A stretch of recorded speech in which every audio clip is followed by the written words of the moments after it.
이 독점적인 지위를 이용해 택시 사업자에게 부당한 수수료를 부과하고 있다라는 이유였습니다. 안녕하세요. 법무법인숲의 송윤 변호사 가맹거래사입니다. 오늘 다뤄볼 내용은 카카오 택시의 자회사 배차 몰아주기와 부당한 수수료 부과에 대한 내용입니다. 카카오 택시가 가맹사업인가요? 네, 맞습니다. 2019년 6월 26일 카카오티 블루라는 영업표지로 가맹사업 등록을 했고요. 2023년 12월 말 기준 가맹점의 수가 무려 4,011개에 이릅니다. 카카오티 블루 가맹택시가 되면 계약기간 중 어떤 부담이 있나요? 상표 사용료, 배차 플랫폼 이용료 등 명목으로 운송료의 20%를 받아가고요. 건당 이용료 50원, 관리비 명목으로 법인 택시는 대당 33,000원, 개인 택시는 대당 48,000원을 수취하고 있습니다. 택시 가맹 서비스 업체가 몇이나 되고 호출 수수료 현황은 어떻게 되나요? 2021년 말 기준 호출 수수료는 0원에서 3,000원 수준으로 형성이 되어 있었습니다. 우리가 이제 택시를 부를 때 주변에 수락하는 택시가 없으면 좀 금액을 높여가지고 블루로 호출을 하잖아요.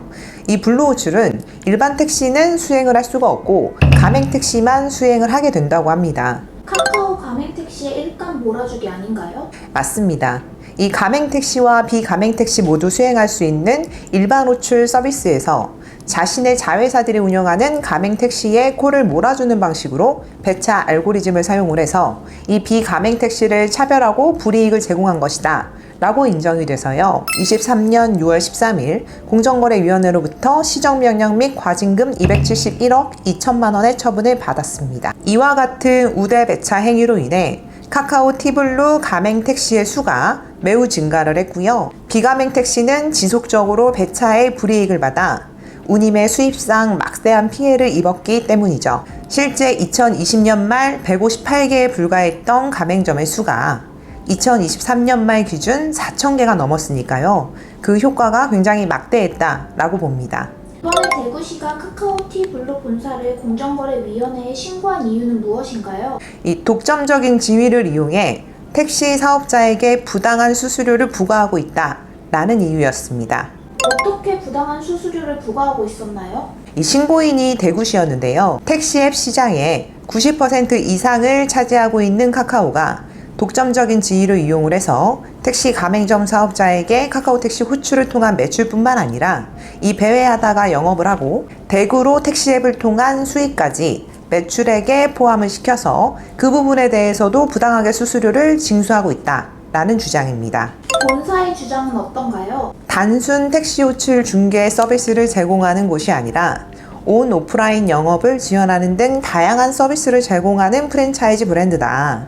택시 호출 중개 서비스를 포함해서 가맹 회원사의 택시 영업 전반을 지원하기 때문에 그 부분에 대해 수수료 받는 것도 당연하다라고 주장을 했습니다.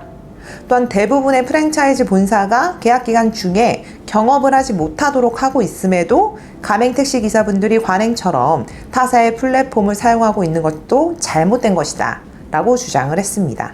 경업 금지란 무엇인가요? 이 가맹점 사업자가 가맹 본사와의 계약 기간 중에는 동일한 업을 하지 못하게 하는 내용인데요. 가맹사업법에도 계약 기간 중 동일한 업종 금지를 규정하고 있기는 합니다. 하지만 본사의 허락이 있는 경우라면 당연히 허용이 되는 것이죠. 지금까지 행태를 보면 이미 카카오는 이 택시 기사분들의 경업을 허락해 온 것으로 보이고요.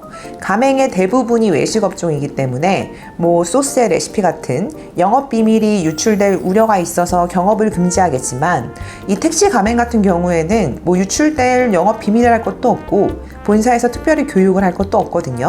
또 플랫폼 서비스를 이용하지 않고 발생한 매출에 플랫폼을 통해 발생한 매출과 동일한 수수료를 좀 부과하는 것은 거래상 지위 남용으로 판단이 될 여지도 있다고 보입니다. 감사합니다.